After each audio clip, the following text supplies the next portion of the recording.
everybody, welcome back to another episode of Director Review.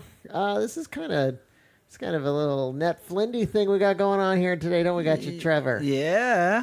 Gotcha, Trevor. Got you, Trevor. Got you, Trevor. All right, so Leonard and Trevor here, obviously, to go... Your two favorite hosts? Go down a rabbit hole on this one. Oh, man. Now, we've reviewed a few different movies that haven't been amazing, but not yet one that was horrible. Hey, I've been lucky. I've missed a couple.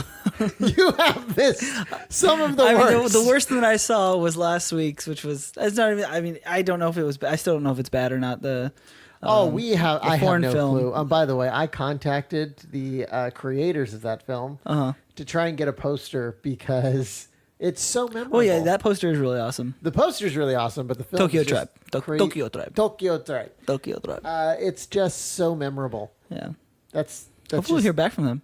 Hopefully, maybe they're too busy working on number 2. Which I would forgive them for. I'll watch it. Oh, all right. So let's be evil. Let's be evil. That's not what we're just saying. That's the name of the movie we're going to be talking about today here on Director Review, because I guess there was no other movie available. We had faith. Have faith, say I. Although, you know, what I noticed is when I saw the poster for it, or whatever you want to call it, she kind of looked like Barb. So I was super interested. Oh, yeah, I can see that. Her eyes are kind of glowing. Barb? No. No, it's not Barb. She looked kind of poltergeisty, too. Yeah. So not what I thought it was going to be. I mean, I read the description. Even the description doesn't kind of describe what's going on in the movie. The tagline doesn't describe anything. Evil see, evil do. Maybe they just stole marketing from like another movie they were going to do and just like... I don't know. Put it... Like, oh, we already have this. It's so bad. Yeah, it's just so it's not a good movie.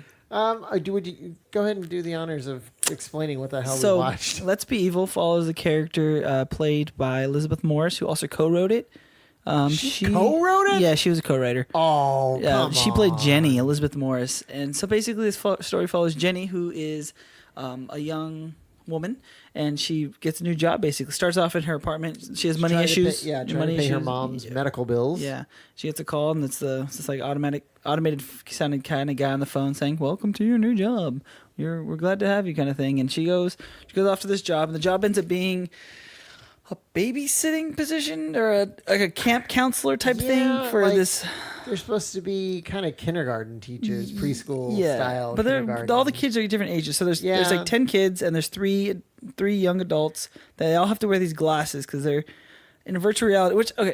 They're in a virtual reality. Augmented reality. Augmented reality. They see everything around them, but when they take their glasses off, they're in the darkness, which I thought augmented reality needs to see everything. Maybe it's just scanning everything and producing the light, or they're seeing on a different lighting scope, maybe. Yeah, that's the thing. Like, I think it's supposed to be like based on that whole infrared light thing, where maybe the glasses have the ability to pick up a certain amount of light from a certain source. But when they take the glasses off, they're in the darkness. For some reason, maybe they're saving power this way. I don't know. So the kids can't escape. So these kids, they kind of don't even pay attention to the counselors. She tries to talk to them, tries to snap in front of them, but they just take care of them. They listen to it, and they have like a Siri type character. Yeah, Ariel. Ariel, yeah, her name is Ariel, and she's kind of like a Siri slash what's Master Chief's little chick? Oh Lord, I don't know. Oh, I know this. Cortana. I know Cortana. Oh God, look at you. Cortana. She looks kind of like Cortana, and I love Halo. So this person kind of guides them through like taking care of the kids. Okay, time for bed, time for this, time for that, and they just follow the schedule. And it kind of goes like this for maybe 20 minutes, and then weird stuff just randomly starts happening. Yeah, there was no beginning to this movie. There was no moment where it's like, oh, you opened the Dybbuk box. No, there was no box. There's no Dybbuk. No. There was nothing. In fact, the only thing... One night she wakes up and one kid's missing for a second. I mean, she bumps into one kid, but I don't know. I don't know. That little kid was named Cassandra. Cassandra, yeah. She was the smart kid. And basically she was a little creepier than the other kids. But then all the kids are kind of creepy. They just didn't talk. Plank-faced. Plank or banked? I don't know. Blank. I can't even talk. Blank face, my friend. So at some point, this little kid and becomes friends with her. Oh, the other kids, all the kids go missing at one point. She's taking a shower, her clothes goes missing. She finds her clothes in her room. So it's like, okay, they're playing tricks on her. The little girl acknowledges that. Oh, they're not being nice to you. They're playing tricks on you. So she's about to leave, but then her friend convinces her to stay. Yeah. Then everything kind of pops off, I guess. Yeah. If it is a pop off. So I think the main problem with this movie, beyond the fact that there's no story, that we didn't really get entered into anything or care about anything. It's the first time I've ever watched a movie and was willing to pause it to go out to lunch with friends and come back to it, because I'm like, I'm not missing anything. I'm not going to come in on something, because honestly, I wasn't sure what I was watching. Yeah. I mean, technically, the movie is bad, just beginning to end. Lighting's bad. Character acting's bad. Character arc is bad. Because they were in these glasses, the camera had to stay in with them. You were not here for Jerusalem. Oh, okay. So you have to understand that is so played out. That first person perspective. Yeah, it is overused, and it's kind of boring. I mean, it doesn't make sense. Maybe they had a bad camera dude, so they wanted to just make it simple for him. Well, maybe, but that's not a reason to do it like this. You know, I had some cool graphics. They had some cool technology looking stuff, like profile stuff on the screen. But even that got kind of boring after a while. There was no reason for the HUD. It was like a bad video game adaptation. Yeah, and the movie that you didn't get to see, Jerusalem, I give them one thing, that they did try and keep it feeling like there was movement, like you were on someone's head, that you were I would get sick from that. Yeah, but at the same time, this movie didn't even feel like, oh, I'm at the perspective of a person, because it just was too perfect. Mm-hmm. Technically, that bugged me the most out of everything. Yeah. I mean, I'm probably one of the horror movies. I'll watch them, but I'll jump at anything. And even this movie, I was mad because I was like, "Oh, this I'm gonna have to jump," and I just don't like it. I'll watch horror movies. I don't mind them. There's good stuff in them, but I feel like horror movies, it's hard for me to get into them. It probably was something that I got into because they had a really good story around it. But most horror movies, I just don't really get into the story. Just not your thing. Yeah. Well, yeah, and I hate that whole, we're setting up a scare, because it's coming, and then you're going to be like, oh, fuck, how did that get me? I knew that was coming. Yeah, still easy. But, the scariest part was probably they were in the vents, and that was just horrible to watch. I didn't know what was going on. I couldn't see anything. Yeah, you can't see anything. You just hear movements. The movie is so dark from beginning to end that it's just annoying. And there's these monochromatic moments where it's either just red or purple or green. And honestly, it's nauseating, and it doesn't make any sense. Yeah. And let's talk about the ending. Because here at Director Review, we normally say, go watch it. Figure it out for yourself. Do not watch this. Do not watch this. It was not that long. It was barely 2 hours, I think. Yeah, too long. 2 hours too long. 20 minutes would have been good enough. No, it wasn't even 2 hours. It was an hour and 20 minutes. Was it an hour? I was thinking 120 minutes. It was 100 and... it was an hour and 20 minutes. 22 minutes, yeah. That's still too long. Yeah. Anything past 20 minutes, don't watch it. The premise, I'll give you this. The premise of it is really cool. I think they could have done something better with it, but maybe just whether the budget or the writing, and the writing kind of held it back a lot. Oh my God, the writing. But the premise of it, the idea of it, someone pitched it to me without telling me the script, I would probably, hey, that sounds really cool. Okay, but the ending. Yeah, okay. Let's talk about this, because it didn't make any damn sense. No, it didn't at all. All right, so they get through the vents, and she comes out. She's by herself. Two other counselors died. Right? Question mark? Yeah, apparently. And then Cassandra is taken away because she was escaping with them to get away from the other kids. Come out of the vent, and Cassandra's there, and all of a sudden she goes into, "It's always been about you, Jenny," and then we start the movie over again. Yeah. So. Was it all augmented reality? Is she sort of like a Portal character? She is part of the simulation, I think. I don't. She lures the other. They use her to lure the other two people in, maybe. I don't know. I don't know. To the beginning, she's going in the elevator. She's like, "You're on base 3," and then she has to scan it or whatever. So it's like, why is she going? She goes down. She goes up and then down. So I'm like, was she? We're following part of the computer program. Is that what it is? I think so. Because quite frankly, they didn't even begin to tell you that. Instead, what it felt like was, here's an ending, credits. Well, that's not an ending. The worst part was when, because the whole time Cassandra explains like why she's not like the other kids. Yeah. Like, she's not wearing the glasses. They kept taking the glasses off her to pick on her, so the program couldn't take over her brain. Right. And then how they explained that why she was really bad the whole time. She takes out a virtual reality contact. Why? I've been evil the whole time. That was so stupid. I am sorry. Like, there's not even much. That was probably the creepiest moment. Like, that little girl got real creepy with the lighting. That was some good lighting on her face at the end. Fantastic. They had good lighting. Honestly, you know what annoys me about these is, like, first off, IFC, who brings us incredible things like Documentary Now, Portlandia, and some really, really good movies, failed on this. Yeah. Hardcore. I get it. Your distribution, you're not the ones who created it, but watch the damn movie before you put your name on it, because holy crap. What annoys me about these kinds of indie movies is that they take all the easy way out. Yeah. Go ahead. No, keep going. Well, okay, so when you're making any kind of horror movie, even if you make one that is super, like, got all the horror movie tropes, you still need a compelling story and a compelling villain. I didn't know who the villain was. Even the kids. The kids started disappearing. They were computer programs too. They were apparently computer programs because they started as well. glitching out, like when the little girl kind of took over. But how did they physically kill anybody? I don't know. I couldn't even tell because it was so dark how the other girl died.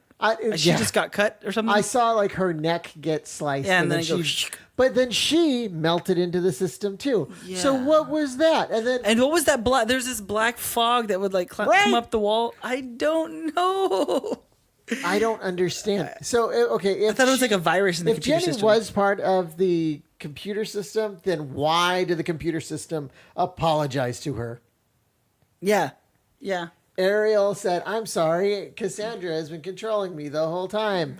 Why would you apologize to a program? Let's rewrite this ending right now. Let's make it good. All right. So when she sees the black stuff coming up the walls, maybe that's like a virus that the computer has. Okay, but here's the problem. And that's what. No, but we're making this up. Let's make this up. Okay, so this is what causes the kids to go mad. That gets into their brain versus like makes them eat like this virus. That could have been a little more better. Let me more better. More better. Wow. More gooder. Use the bester. No, let's do this right here. You want to get a good ending? All right. I'm moving my mic because I need to lean in. Oh man, I'm leaning in. He's got the elbow on the table. I got the elbow on the table. This is what happens. Scene starts. So we follow Jenny out of the vent. Yes. Directly in front of her is a door to get out. As she walks towards the door, it continues to extend farther away. She can't get any closer to it. This is Mario. Yes, it's Mario. We don't have 75 stars yet. Yeah, that's exactly the problem. Mario comes up now. Not yet. Mario. She eventually collapses to the ground, crying, upset. She cannot get to the door when Cassandra appears behind her, who then kind of... Jenny. Well, yeah, she talks to Jenny, right? I love you, Jenny. I love you. Sorry, go ahead, keep going. This is good. And then her body turns translucent, and she becomes Ariel. And Ariel has been controlling everything the entire time. Cortana. She's rampant. Yeah. And what happens is the kids who she thought were kids were computer viruses the entire time. It's luring people in to take control of them. And then she changes her voice to the phone call guy. Yeah. And then goes to black. Comes out. Jenny's out in the world, but a little glimmer in her eyes. She has the contacts on. That Ariel is out with her, and it starts spreading phone to phone. Oh my God! Let's watch this movie. That is how you make an ending. Like when they went to like the computer vision kind of thing, and it was like everything was kind of see through. You know, they had that that could have been like it zooms out and the whole world kind of becomes like that, and like you can see Ariel spreading to all the other phones ring, ring, ring, ring, ring. Yeah, and the whole thing could have basically been. And then Terminator. Yeah, Terminator. Yeah. Sarah Connors. Jenny is Sarah Connors, actually. Not genocide. No. Never genocide. All right. So, do you have a recommendation for this movie? Listen to our podcast. Don't watch it. Yes, please. We just gave you a better ending. Watch that movie. Listen, Get them to listen make that movie. The rest of the movie would have been fine. Oh, the build. I mean, they're still a little slow and boring, and acting was mundane. But something like that would have been cool. Like the world is going to be affected by it now. That's the thing. There was no motivation for any of this. Because the ending was still like depressing. Like nobody won. The antagonist. I mean, the protagonist lost. But my big problem was that there was no motivation. Yeah. Like, why kill this person? Yeah. Why is it always about her? I don't understand. Yeah, the little girl kind of would have combined with Ariel and done the whole thing, and then this virus, take over the world. This AI wants to take over the world. Yeah, because that makes sense. At the beginning there was that random dude on the news show talking about kids being fat and stuff. It's like maybe even touch back on him or something. Maybe that guy. It's the virtual PE teacher. Yeah, maybe, that's what the premise was, that these kids are not our generation was uneducated, and this was like they were trying to educate these kids. Congressman or whatever. Yeah, so maybe that little girl would have turned back into his face or something. Yeah. And I wanted to mention this. The girl that plays Cassandra is actually young Cosette from Les Mis in 2012. Oh yeah. Why? Why didn't you? Go on to bigger, better things. Oh, that is her. How her freckles are covered up with makeup. Yep. She has freckles in this one. Trevor. I don't know what you watch. That made me depressed. I think it made me depressed because I'm like, I love movies. I've been watching a ton of them on my vacation. How's that going, by the way? It's not. It's not going well. What's wrong with how can you do vacation wrong? Well, I can do a lot of things wrong. So I'm 2 days into my vacation. My 9-day vacation. 9 days. 9 days. Is that including weekends, or is that I'm weekdays? Including weekends, okay. Luckily, because so it's 5 weekdays. So technically, I'm 4 days in. Okay. Right. So, I am so bad at it. I cannot seem to get myself together where I'm like, okay, pace yourself. You got many days left. You don't need to do all of the housework, all of the advertising stuff, and all of the other things that you've been putting off. Now, you can spread it out.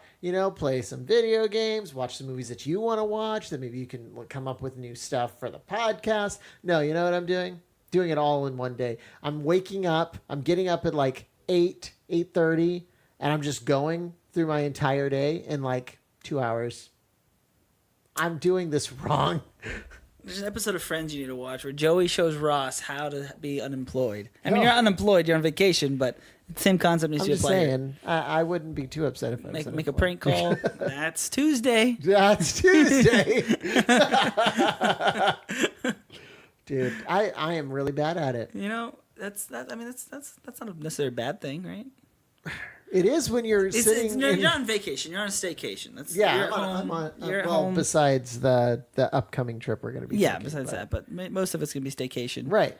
It's my birthday coming up, so I was like, I'd rather just be home. Yeah. But I'm kind of regretting that. Go outside, get some air. Yeah. Take a walk. Ooh, go to the movie theaters. Go watch a movie. Movie theater right here. I just watched one. Go see another one. There's nothing else out that I want to see. Force yourself to watch something you would never watch. The problem is that I'm not even 100% sure that there's anything I wouldn't watch. I think I've already seen them. You can go to movies too much, man. I've got a movie pass. I pay $10 a month. I can go as many times as I want. What? This is a thing? Yeah. Where? Moviepass.com. And you can go to any theater? Yeah.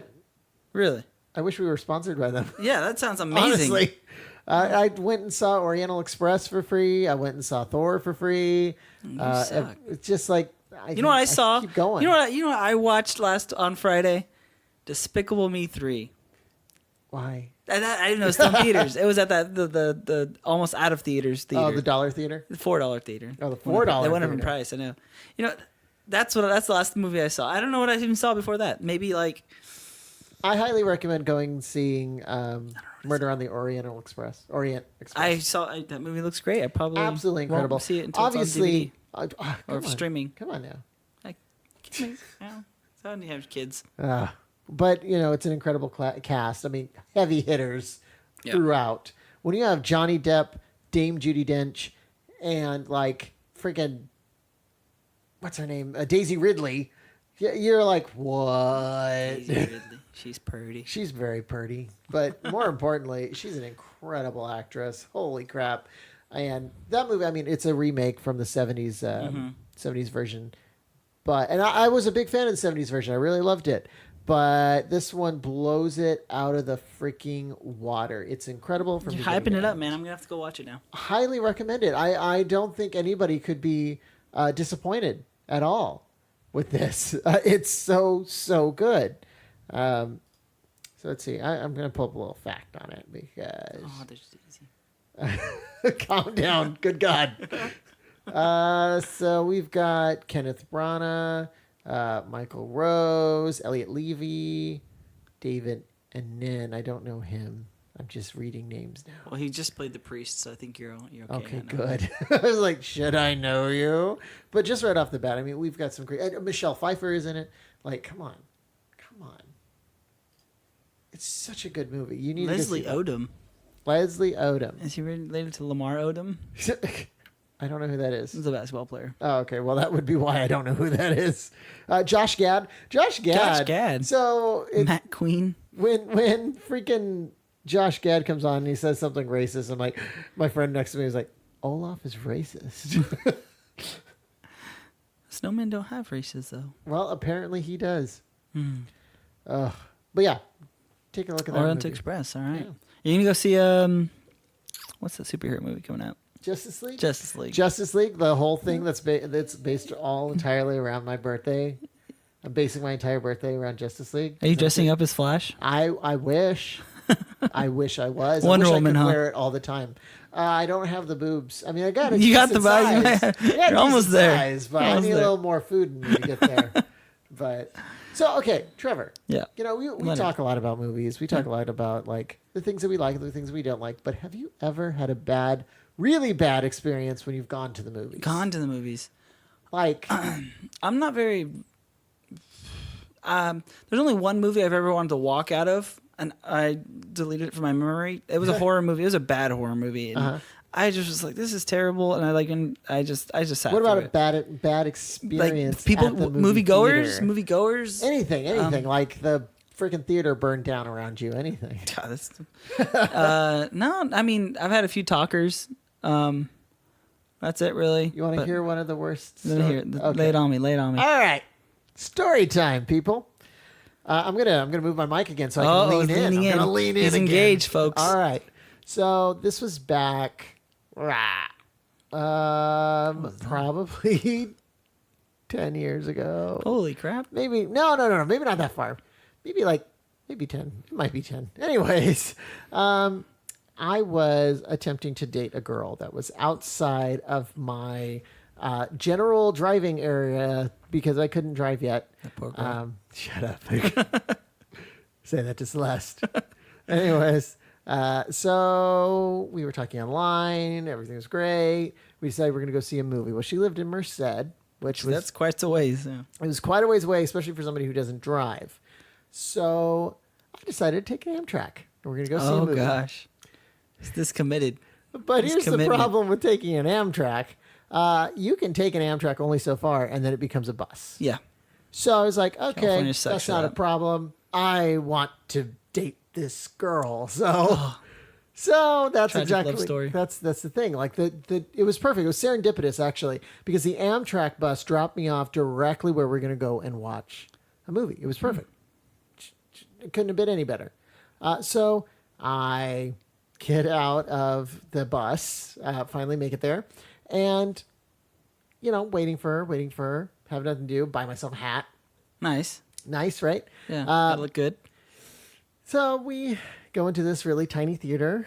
So tiny, so tiny. I'm telling you, 1920s theater. Like, there's no elevation to it. It's straight on. Oh, gosh. And we watched the shittiest werewolf movie ever. 10 years ago. It came out 10 years ago. Yeah, it was. I think it was just called Werewolf. I think. It was really bad. It's not a good movie. Anyways, so that was awkward. Yeah. It was not fun because we barely said anything to each other and we were very, very awkward. So we get done with that and she leaves. So now I'm like, okay, I gotta get on a bus. That's fine. it's been a weird day. I just end my day. Get on the bus. Bus driver is taking me. And he's like, so where are you headed to? I'm like, going back to the Amtrak. He's like, oh, we don't go that way right now. I'm like, what? Oh, gosh. At this point, I'm like, crap. What do I do? So he's like, don't worry. I'll drop you off right here. Then you just got to follow the tracks to the Amtrak station. What? Straight down that way. He points to his left. I'm like, okay. God, you get murdered. So. I'm talking to a ghost right now. Good God. I got out like an idiot. And I follow the tracks. Walking. Little Mexican white boy. Sun's starting to set in Merced. Going through some very highly gang-infested areas. Just watched Werewolf. Just watched Werewolf. Everything was great. And here I am just trying to focus on getting to the Amtrak station. I could see it. It wasn't that far away. And then all of a sudden, I hear someone just way in the back, just like, who the fuck is that? Oh, turn around. There's some unhappy-looking young gentlemen who apparently are gang members, and I may have walked through their drug deal. Oh, shit. So I'm like, okay, guess I'm running. I just run. I book it. I don't even know if they're talking about me. I don't even know if they're looking at me. All I know is I am running, and I am like wearing nice pants, a nice shirt because I was just on a date, and a hat that was basically like an old man cap. And I'm like, they can't expect me to think they couldn't think that I was like there to like a rival gang member. Like this guy straight out of the 1920s. Oh, he's a detective. He's here to see our drug deal. Yeah. So I run my ass straight to the Amtrak station, get there, and I look up. They said, oh, your Amtrak, your train is about 20 minutes late, so just take a seat. Oh, geez. Oh, gosh. I'm like, okay, I'm safe. I'm amongst security guard people. There, no. So I'm sitting there, and this guy busts in, just like running, panting. I was like, oh, maybe he got in the same issue I did. So I'm just sitting there, and he runs, and he takes off and goes to the bathroom. And then the cops surround the place. And I'm like, come on. I just wanted to see a movie with a girl I thought I liked that I didn't end up liking. Oh, so there I am, sitting as the cops surround the Amtrak station as my train pulls up, wondering if I'm going to be allowed to leave or if they're going to force me to stay. And luckily, they just come in, go into the bathroom, grab him, leave. I get on my train. I sit down there's every so often one of these seats opens up, and it's a single seat in the back in a corner where you can just be alone. And I sat there and I just stared out the window going, I'm never coming back to Merced. It's never happening. Cue in the music. Yeah, cue the music. I walk this empty road. So that was my worst experience. Half of it wasn't even in the theater, though. I got like 5 seconds of theater. I thought you were like, there's going to be some sort of... the theater was shitty itself. Like someone going to labor during the movie or something. Well, there was... No. That is quite the experience, though. Oh, my God. It was horrible. Yeah. It was absolutely horrible. Have you had a bad date like that? I can't say I have. I didn't have too many dates. Cholos weren't involved in your dates? Often? I mean, when aren't they, though? Well, yeah, that's true. No, that's... Oh, my gosh. Quite the adventure. Oh, it's never a I used to take the Fresno... I used to take the Fresno bus across all the way to Fresno. Take like 2 hours to get across Fresno to go see a girlfriend. So kind of on par with that. Yeah. But Merced, that probably took like 3 hours. It did. It took 3 hours. Not even a hug. Did you get a hug out of it? I think I got a half hug. Oh, I think I got one of those shoulder things. You sly dog, you. And that was it. And then that was literally it. Did you get to tell her about your story at least? I did, yes. Over I AIM? later AIM? told her. She felt horrible, and I'm like, no, it's all good. I'm not feeling this. Let's just never talk again. Oh man, that's a little rough. Yep. So there's mine. We should find this girl. Let's not. She moved to London the last time we took. We actually stayed in contact for a little while. So London. Married a guy in London. That's an upgrade. I'm sorry. All right. Oh, well, I think that's about it for us. I'm just kidding. Permanently. He's going to go cry now. Yeah, I'm going to go cry.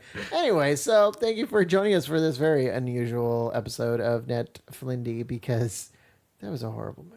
Let's not be evil. Bad movies aside, we always have fun here, and I always course. enjoy it, and I'm glad that we get to watch these movies, and I'm glad that we get to watch it together, even if it's in spirit, and get to talk about them. So, good and bad movies, at least it always gives a good discussion. So go watch it if you like watching bad movies. Yeah, you gonna give your Goldblum rating to this? Yeah, it's a 0 Goldblum. 0 Goldblums. You heard it here, folks. Goldblums don't exist in this reality. In this augmented reality, there is no Goldblum. I give it a half a creepy child out of 10 creepy children. Okay, there you go. All right, everyone. Well, thank you so much for listening. Yet another beautiful, beautiful director review. Oh, thank you for listening. Of course. Come back. Yeah. All right. Bye. What? Good God. I got wrap down, my friend. I got a hot date. Sorry. All right. I'm just kidding. Well, we will talk to y'all later. Have a fantastic whatever time of day it is. And remember, keep on streaming. We'll see you later. Bye.